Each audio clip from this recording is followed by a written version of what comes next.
Assalamualaikum warahmatullahi wabarakatuh. Selamat datang kembali di channel Penghuni Surga. Di sini kami akan menjelaskan tentang hukum adik durhaka kepada kakak dalam Islam. Sebelumnya, bagi yang belum subscribe silahkan di-subscribe terlebih dahulu, dan jangan lupa nyalakan lonceng notifikasinya. Jika menurut Anda video kami bermanfaat, silahkan share ke seluruh sosial media yang Anda miliki. Hukum adik durhaka kepada kakak dalam Islam. Islam tidak hanya mengatur hubungan antara orang tua dan anak-anaknya. Hubungan antara kakak dan adik adalah hubungan yang dilandasi dengan rasa hormat dan saling menyayangi. Jika kakak tidak menyayangi adiknya atau adik tidak menghormati kakaknya, maka mereka tidak termasuk dalam golongan Rasulullah Shallallahu Alaihi Wasallam. Rasulullah Shallallahu Alaihi Wasallam bersabda, tidaklah termasuk golonganku orang yang tidak menghormati orang yang lebih tua dan tidak menyayangi yang muda. Hari Imam Ahmad dan At-Tabrani. Berdasarkan hadits di atas, menghormati yang lebih tua dan menyayangi yang lebih muda merupakan salah satu dari macam-macam amal soleh yang sangat dianjurkan dalam Islam. Adik sebagai orang yang lebih muda berhak disayang oleh kakaknya, dan kakak sebagai orang yang lebih tua berhak dihormati adiknya. Antara kakak dan adik juga harus bersedia membantu satu sama lain ketika salah satu pihak berada dalam kesulitan. Selain itu, kakak dan adik juga harus saling mengingatkan tentang kebaikan, saling memberikan dukungan, dan menjaga silaturahmi. Rasulullah Shallallahu Alaihi Wasallam bersabda, berbaktilah pada ibu dan ayahmu, lalu pada saudari perempuanmu dan saudara laki-lakimu, kemudian kepada yang terdekat denganmu dan yang terdekat lagi denganmu. Hari Al-Hakim, asalnya terdapat dalam Sahih Al-Bukhari dan As-Sunan.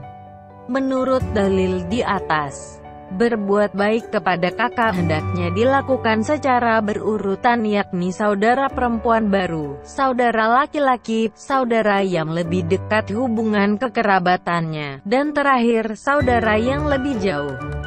Berbuat baik kepada saudara dimaksudkan untuk menjaga hubungan silaturahmi sebagaimana firman Allah SWT dalam surat An-Nisa ayat 1 yang artinya, dan bertakwalah pada Allah yang dengan mempergunakan namanya kamu saling meminta satu sama lain, dan peliharalah hubungan silaturahim.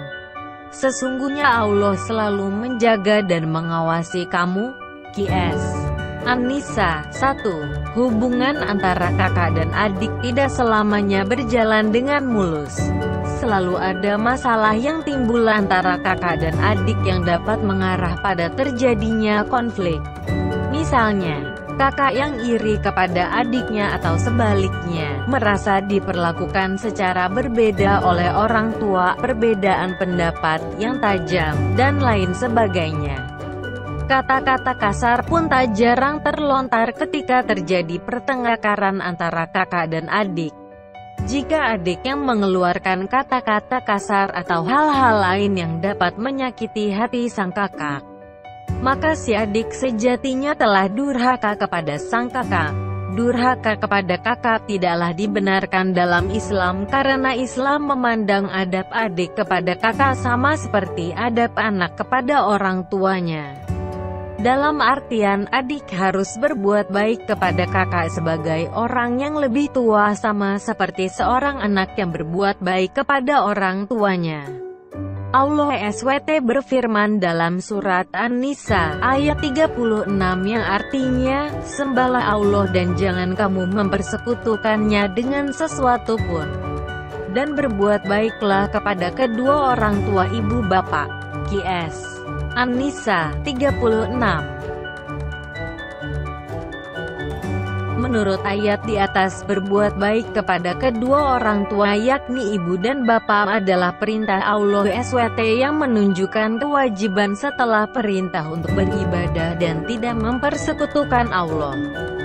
Dengan demikian, hukum berbuat baik kepada kakak sama seperti hukum bermembuat baik kepada orang tua, yakni wajib pada selain perkara yang haram. Demikian penjelasan tentang hukum adik durhaka kepada kakak dalam Islam. Terima kasih sudah menyimak video ini hingga akhir.